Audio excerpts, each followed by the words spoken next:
Hello guys. So ఈరోజు మేము మా కొలీగ్ మీద ఏదైనా ప్రాంక్ చేద్దామని ప్లాన్ చేసాము.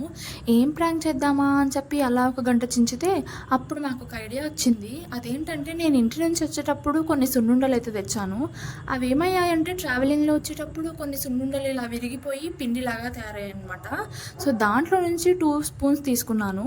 ఈరోజు మన స్టార్ ఐటమ్ వచ్చేసి ఇదే అనమాట. ఎస్, ఈ సాల్ట్నే మనం ఇప్పుడు ఆ పిండిలో కలపబోతున్నాం అనమాట. నేనైతే ఫస్ట్ ట్రై చేశాను, కొద్దిగా సాల్ట్ ఆ పిండిలో వేసి ట్రై చేసా, అది పిండిలో కలుస్తుందా లేదా అని చెప్పేసి. సో అదైతే పిండిలోకి మంచిగా మిక్స్ అయిపోయింది. సో ఇంకా తెచ్చిన సాల్ట్లో సగం సాల్ట్ మొత్తం ఆ పిండిలో వేసి మంచిగా మిక్స్ చేశాను. ఇప్పుడు దాన్ని లడ్డులా చేయాలి అంటే కాస్త వాటర్ కావాలి. సో వాటర్లో మళ్ళీ సాల్ట్ వేసి దాన్ని కరిగించి మళ్ళీ ఆ పిండిలో వేసేసాను అనమాట. సో ఇంకా తెచ్చిన సాల్ట్ వేస్ట్ ఎందుకు చేయాలి అని చెప్పేసి మొత్తం సాల్ట్ మొత్తం అందులో వేసేసి మంచిగా లడ్డులా చేశాను. మిగిలిన లడ్డులు ఎలా అయితే కనిపిస్తున్నాయో సేమ్ అలానే చేశాను అనమాట, మళ్ళీ డౌట్ రాకుండా. సో ఇంకా మన స్పెషల్ లడ్డుని స్పెషల్గా కవర్ కింద పెట్టి మంచిగా ప్యాక్ చేశాను అనమాట, బాక్స్లో పెట్టి. సో ఇంకా ఆఫీస్కి తీసుకెళ్ళా అదే బాక్స్.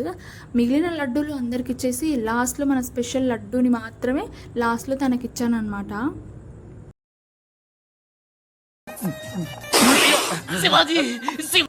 సో మన టేస్టీ స్పెషల్ లడ్డూని అలా నోట్లో వేసుకోగానే పాపం తన mind block I, red I, white I, yellow I అన్ని కలర్స్ ఒకేసారి కనిపించేసాయి అనమాట.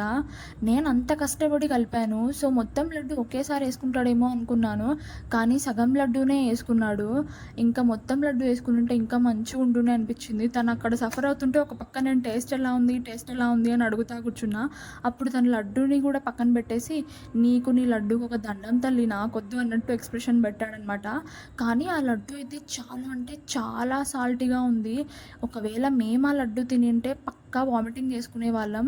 కానీ తను అంతసేపు నోట్లో ఆ లడ్డుని అలానే పెట్టుకొని అంతసేపు ఎలా ఉన్నాడో మాకైతే అస్సలు అర్థం అవ్వలేదు. A few moments later. ఆ నోట్లో ఉన్నది ఊస్తాడేమో అనుకుంటే తను మింగేసి వాటర్ తాగాడు. నాకు ఇక్కడ ఒక విషయం అర్థం కాలే, నేను తనకి ప్రాంక్ చేశానా లేదా తిరిగి తనే నాకు ప్రాంక్ చేశాడా? నాకు అర్థం కాలేదు సార్.